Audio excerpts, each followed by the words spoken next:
Back with Ollie Lane, Marlon Wallace, Bob Hodge. Tennessee got plenty of help yesterday. Indiana lost 38-15 to Ohio State. Not sure if that'll knock the Hoosiers behind Tennessee or just down. I don't think it'll knock them out, but we'll see. They're sure to drop, and that helps. Alabama lost at Oklahoma. Who saw that one coming in that kind of score either? If they'd been the only team to lose, I'd still be concerned that it might have impacted your resume because that's your only good win on the year. But with 3 teams losing, it certainly moves Tennessee up. There's no question about that. Ole Miss lost at Florida, so that helps. A&M lost 2, so you don't have to worry about them. If they had won last night and then beaten Texas, would they have jumped you? So that shouldn't happen. So even though the ACC is now looking like it might be a 2-bid league, UT should be in if it beats Vanderbilt. Does everybody agree that they should be in if they beat Vanderbilt? All right. Well, all right, we'll start with Heather Dinich. She had a projection at ESPN last night. And what she does, if we can get this up there, what she does is she just looks at it as what the playoff field would look like if it started today, meaning this doesn't take into account what's going to happen down the road. This is just today. She's got Tennessee ranked 8th in what will be the new playoff rankings, in her opinion.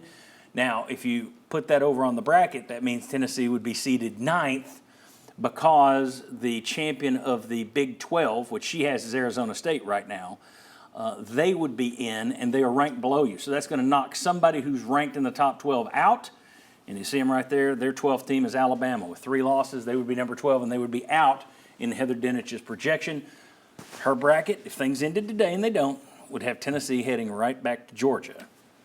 And I see Marlon Walls giving the no thank you signal. Ollie Lane shaking his head. Nobody wants to see any part of going back to Georgia. No. Okay. And let's go to the next one. This will be Austin Mock of The Athletic, if we can get that. Now, his deal is a computer formula, and it projects the games to come. So this isn't if it ended today. This is what they think will happen. And they have Tennessee not as the number 9 seed, but as the number 11 seed, the last team in, because, again, you would have a Big 12 team, Iowa State, ranked behind everybody that would get up there into the list and knock somebody out. So Tennessee would be the last team in that projection, and you would be heading to Penn State. And everybody likes that. They'll take James Franklin's big game as opposed to playing at Georgia. But here's the thing about this. In this scenario, Georgia would be in, Texas would be in, Tennessee would be the final team in and the 3rd SEC team, meaning if they didn't get in, there would only be 2 SEC teams. So you can debate whether or not you buy that or not. But let's take a look. If Tennessee's the last team in, who's the first team out in Austin Mock's projection? I think we got the next one, Tennessee and Clemson. There we go. He's got Clemson as the first team out. Now you compare those resumes. If they're right, Tennessee 9-2, Clemson 9-2. Losses by Tennessee, they lost to 6-5 Arkansas on the road, which is a bad loss. They lost to Georgia 31-17. Clemson lost to Georgia 34-3, neutral site, but that was the first game of the year. Did they look at that and say, well, things have changed? I don't know. They lost to Louisville 33-21. They're 7-4, so that's a little better than Arkansas. But the trick is, if they beat South Carolina and Alabama loses to Auburn, well, what's the better win? South Carolina? And you're going to be playing Vanderbilt with 1 game left. How does that help your strength of schedule? So anyway, we'll come back to you guys and get your take here. Thoughts on what you're seeing, reactions to what you see there.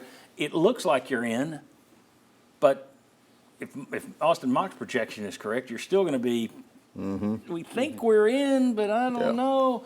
Where are you? Are you definitely in, or are you, I think we're in, I don't know. You have to do that voice now. Can we go 80% in? 80% in. If you beat Vandy, I think you're 80% in, but that 20% is always what seems to bite you on the butt. So, but yeah. I'm going with the voice. Okay. He's going with the voice. I think we're in. I think we're in if you go beat Vandy. Reason being, I think we might jump Indiana. That was an ugly loss. Right. 38-15. Looked like you wasn't supposed to be on the same field with them. I think we're definitely in if we go beat Vanderbilt. We'll get back to Indiana. Go ahead. Yeah, I mean, I think you do what you're supposed to do and you go out and you beat Vanderbilt. I think you don't worry about it, but I think that does get you into the playoffs. Now, obviously, I can't pick the brains of the people that are putting together the brackets and what they value, but I mean, if you look at Tennessee as a whole worker project, I mean, 10-2 is an SEC team. They've been talking about it all year. They're taking all the 10-2 SEC teams, or they should. Yeah. So why would this be any other exception? I would think they should get in. I would think they would be in, but You're with the voice. I'm with the voice simply because I don't know what these people are looking for. It changes week to week.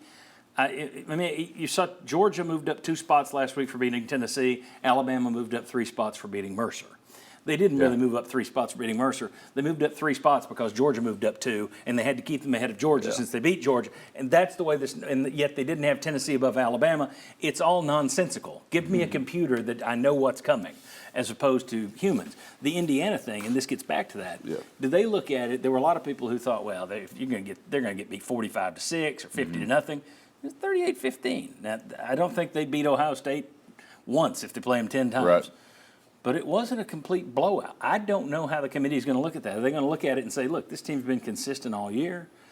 They lost 1 game all year to a team that could be number 1, number 2 on the road. So the question is, do they move them far enough back behind Tennessee to where Tennessee's kind of in the safe, clear zone, or are they still above you? I'm not going to be surprised if they're still above Tennessee when the rankings come out. And I don't know if they should be. But I don't know if they should be either, but it isn't going to surprise me. Yes. Well, you got. Go ahead. I was about to say you got to go to strength of schedule. Their strength of schedule is terrible at Indiana. I agree. People have said that all this week, and so losing to your really good opponent that you're going to play all season the way you did, it's got to knock you down some. Here's the problem, though. So strength of schedule has been terrible. Didn't affect them any of these previous weeks. They were still like number 5 on that list. That's what worries me is I don't know what they're going to do. I don't know. This is a committee who 2 weeks ago said we're moving BYU ahead of Tennessee because they had a close come-from-behind win against Utah. Last week, when BYU lost to Kansas and they dropped them further, they said, well, it's also because they had that close come-from-behind loss against a bad Utah team.